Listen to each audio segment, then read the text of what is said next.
ఈ ఒక్క వెబ్సైట్ ఆయన వెబ్సైట్ ఒకటి బ్లాక్ చేస్తే ఆయన మళ్ళీ ఇంకోటి మిర్రర్ చేస్తూ దాదాపు 65 మిర్రర్ వెబ్సైట్స్ని ఆయన రన్ చేసేవాడు. ఆయన ఒక మొత్తం ఆయనని ఇన్వెస్టిగేట్ చేసిన తర్వాత ఆయన దగ్గర ఉన్న హార్డ్ డిస్క్ అంతా రికవర్ చేసిన తర్వాత దాదాపు 21,000 సినిమాస్ ఆయన హార్డ్ డిస్క్లో పెట్టడం జరిగింది.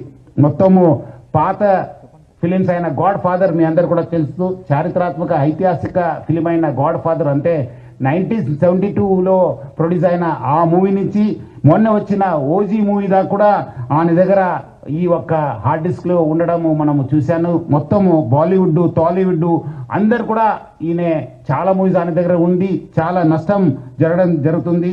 అదేవిధంగా ఆయన ఇప్పటిదాకా ఒక 20 crores సంపాదన చేశారని చెప్పి ఆయన వెల్లడించారు. మనం దాంట్లో 3 కోట్ల రూపాయలు మనము సీజ్ చేయడం జరిగింది. అది ఇంకా మనం ఆయన ఫైనాన్షియల్ డీటెయిల్స్, ఆయన మనీ లాండరింగ్ ప్లస్ ఏం చేశారు, ఎక్కడెక్కడ చేశారు, ఈ ర్యాకెట్లో మొత్తం ఏముందని తెలుసుకోవడానికి ఆయన పోలీస్ కస్టడీ కూడా మనం అడగడం జరిగింది. అది వచ్చిన తర్వాత కూడా ఇంకా మనము ఆయన దగ్గర ఉన్న విషయపైన మనం రాపట్టుకోవడానికి మా వంతు కృషి చేయడం జరుగుతుంది.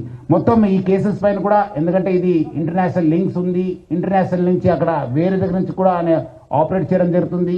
సో ఆయన దగ్గర నుంచి కూడా మనము ఇన్ఫర్మేషన్ రాపట్టుకోవాలి. అందుకు మనము సిబిఐ మళ్ళీ ఎన్ఫోర్స్మెంట్ డైరెక్టర్ అధికారులను కూడా మనము అప్రమత్తం చేయడం జరుగుతుంది.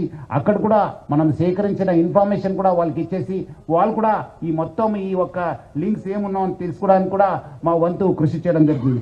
మొత్తం ఆయన దగ్గర ఇప్పుడున్న డాటా దాదాపు 50 లక్షల మంది సబ్స్క్రైబర్స్ డాటా ఆయన దగ్గర ఉంది. అంటే మీకు తెలుసుంటుంది, డాటా ఈజ్ పవర్ఫుల్.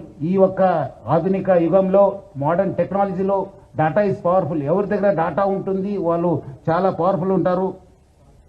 ఆ డాటా ఆయన కలెక్ట్ చేయడంతో ఆయన అన్ని కూడా సైబర్ క్రైమ్స్కి లేదంటే ఏదో ఒక క్రైమ్కి అది గురి అయ్యే అవకాశం ఎక్కువ ఉంది. ఎందుకంటే piracy it self is illegal. ఎందుకంటే పైరసీ అనేది illegal.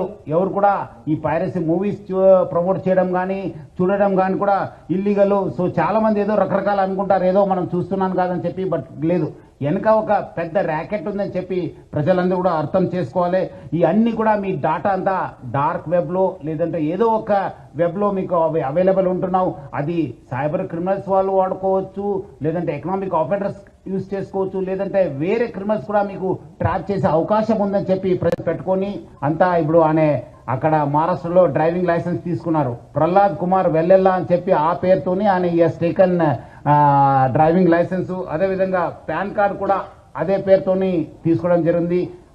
Prahlad Kumar Vellella son of Narasimha Vellella అని చెప్పి కూడా ఆయన ఈ ఒక లైసెన్సెస్ పాన్ కార్డ్స్ కూడా తీసుకు